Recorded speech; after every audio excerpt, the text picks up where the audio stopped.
Assalamu alaikum wa rahmatullah. Good afternoon, everyone.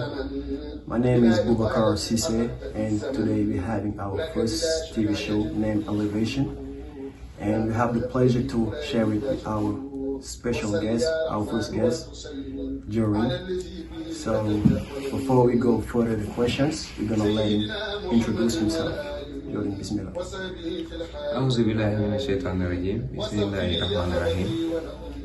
Assalamu alaikum wa rahmatullahi ta'ala wa barakatuh. My name is Barla Fan, and members of the dahira, they calling me Jorin. Before we start, we want to ask you the first question, which is, when did you start the dahira, xidmatoul, and how did you start it?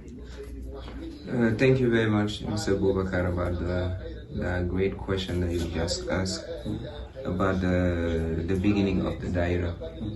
Just to know that the dahira didn't start, first of all, in the United States of America, but it starts in Senegal. That is in a country that is in West Africa. And he started under the watch of our spiritual guide named Serigne Alioune Aidara Mbake, from a family of father named Baydam Fati Mbake, and their grandparents named Mam Charma Birahim Mbake Ndamandaro. And then he was the closest to all our spiritual guides, all our references as Serigne Touba, that is well known among all the spiritual guides in the world. And then we can say that that's where the beginning started. It was meeting up with him, and then from there on, 2011, we came to the United States of America. But just before coming, we can still remember his words about going to the US, not only to go for seeking for money, but also to bring the work and the light of Serigne Touba, as the Prophet Muhammad has told his Sahaba and all the people that went all over around the world to bring the message of Islam. It's the same way that he told us and he taught us to do, and that's how everything started in the United States of America. MashaAllah. So, thank you for those answers, Jorin Bala.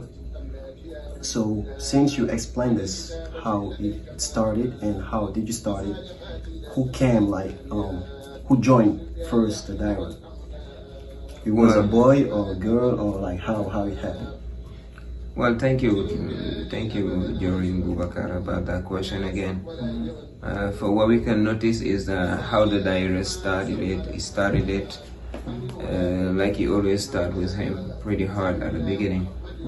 When you call among the lights to people to come join you, it's always a hard time going through before you really start the real work.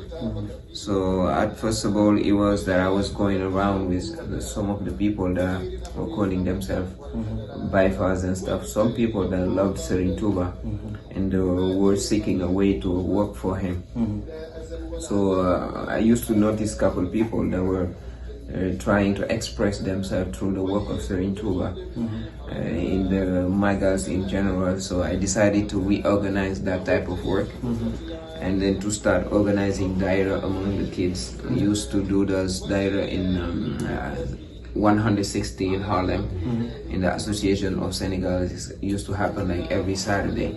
I used to pay through my money and used to call all the kids to come and join me inside that dahira moment. Now, continuing that level, it happened that it was going up and down, because on every call, when you're calling people to come join you, sometimes real people come, sometimes other people come for different reasons. Then that kept on going. It happened that sometimes we used to go even over the streets of 116 to try to get all those kids that are astray the way of Muridism to come join us in that light that they all seeking for, because everybody that's trying to walk in Serigne Touba's field is only seeking for that light that he say is in Muridu la yuridu abada hirida rahmani haisu hazara. Like every murid that's seeking me is just coming for the gratification or for the light of Allah subhanahu wa ta'ala. So that's how everything started. Now came to the moment too, I was calling for the dahira inside my house, and young people start gathering and joining me among that, and then they start experiencing different type of what they thought was really working for Serigne Touba, but it comes out that it sound like that, but in reality you have like some difference that can put you on the straight path. So we went through like 6 years, or let's say 5 years, going through a lot of struggle about that. And then came to the time when I really called again, coming to the Bronx, right next here, like Sheridan Avenue. And then I can tell you that when the dahira really started to come, to come through, boys were always the first one to come join the dahira. Then comes the women's, and that's how everything started. Under the watch of Serigne Alioune Aidara Mbacké, even though he was but spiritually and daily, we had his recommendation to know which way to take and what to do. MashaAllah. So if I understand what you're just telling us right now, the beginning was not easy. No. So you definitely have like hard time when you first started. Like, can you explain us like what was the hardest like stuff you won't forget? Say like when you started the dahira. Well, it was a lot of things going on, and I won't say it's a hard time that hurts me, because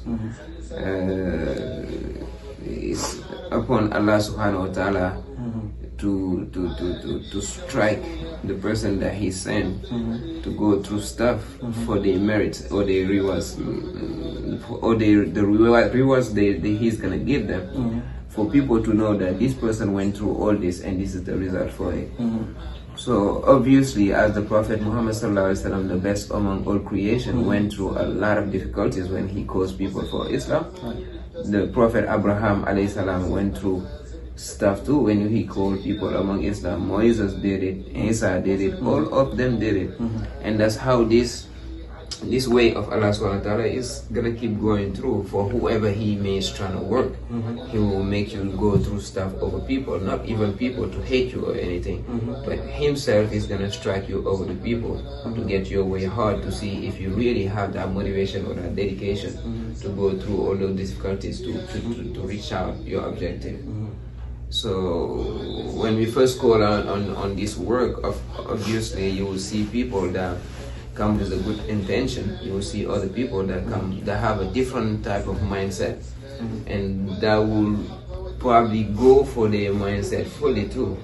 As you are going on your way, they're gonna try to go on their way, and sometimes you have contradict way of thinking, contradict way of seeing how the lights look, and that's how sometimes you get through some strikes. But as I'm saying, I'm thankful for all the difficulties that we went through, because sometimes you're trying to help people, but parents don't understand it that way, because they don't really understand the deeper meaning of what Muridism is, and how it can take the person from level A to the level Z, and how he can fix the person spiritually and the person in the lifetime. So that's how I feel about how I went through all that stuff during those 7 years that I've been here. MashaAllah, MashaAllah. Thank you so much for those answers, Jordan Mambala. So the following question I have for you is, those who came out good to your hand, are there a lot, or some who joined the dahira was already good and you just have to motivate them to stay on the right path? Alhamdulillah Rabbil Alameen, thank God. Thanking God for the privilege that He gave me for people to go through my hands and get to the straight path. I won't say that this is my entire thing, because this is definitely coming from my spiritual guide, that's Makhama. And then I was just maybe the instrument that was used to keep people on the good way, or to modify, or to reorganize the life of people to get on the straight path. Now, for what I can see and what I went through, I noticed there's a lot of them that came wrongdoing or having a misconception of what Muridism is. And then some of them too came not having a misconception, but trying to do their best on the way of Mouridism. That means not everybody that came to the dahira had like deeper crazy sins that didn't go through Mouridism or religion of Islam. But some of them were really worshipping God, Allah subhanahu wa ta'ala. Some of them were doing what they were supposed to do. So all we had to do is just motivate them, teach them and show them like the faster way or the easier way or the better way for them to get better at it. And then in that group too, you will have some of them that came but were completely astray of the way they were supposed to go. So for those two, you need to we had to bring them back on the path. We have to reteach them. We have to re-educate them, and we had to send them through the path too. So that's how this happened. MashaAllah, MashaAllah. So it was not easy. You could say it like that. No. And we all know it's not easy to, you know, make a kid, you know, behaving good and all of that. So, what do you like the most in the dahira? Because after you told us about the hard time, you definitely have a good time since you started the dahira. Well, alhamdulillah, I mean, this is I won't say that I had a good time about it, because I keep having a good time right now. Why I keep having a good time right now is seeing the result of her dedication for a couple of times, and then seeing people come on good, seeing people moving forward their life for what they thought was right, and then finally found that that wasn't, and then decide deeper in their heart to take a step to make a change. And that is, I think that is my biggest reward, to see somebody that was sent on earth to worship Allah, and they wasn't doing it. They wasn't doing what they were supposed to do right, even with their social or